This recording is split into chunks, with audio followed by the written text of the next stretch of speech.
중동 오만에서 일어난 유조선 피습 사건으로 국제 유가가 급등한 데 따른 영향에 미국 뉴욕 증시가 상승했습니다.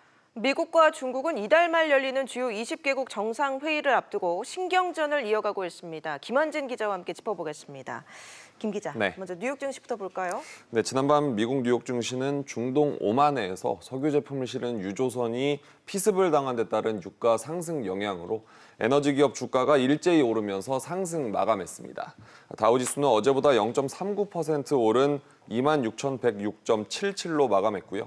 S&P 500 지수는 0.41% 오르며 장을 마쳤습니다. 나스닥 지수도 0.57% 올랐습니다. 미국의 지난달 수입 물가는 지난해 12월 이후 처음으로 하락세를 보이면서 0.3% 떨어졌는데요.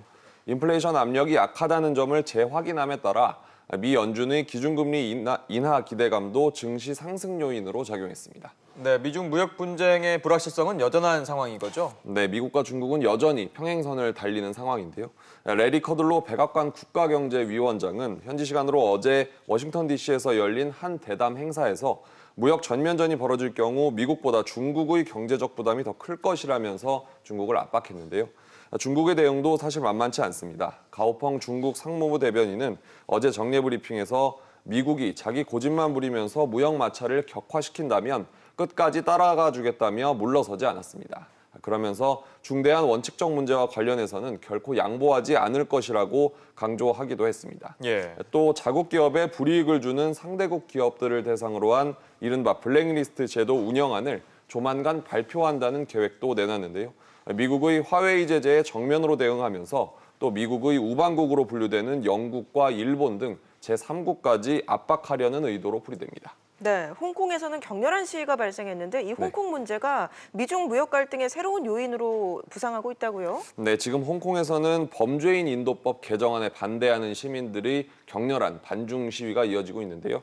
미 국무부는 홍콩 정부는 표현의 자유와 평화적으로 모일 수 있는 국민의 권리를 존중해야 한다는 내용의 성명을 발표했습니다. 또 여기에 도널드 트럼프 대통령은 현지 시간으로 12일 백악관 기자회견에서 여태껏 본 시위 가운데 가장 컸다며 시위를 한 이유를 이해한다고 처음으로 이 문제를 언급했습니다. 미국이 홍콩 시민들을 공개적으로 지지하고 나서면서 미중 무역 갈등 전선이 홍콩으로 옮겨갈 여지가 생겼다는 분석입니다.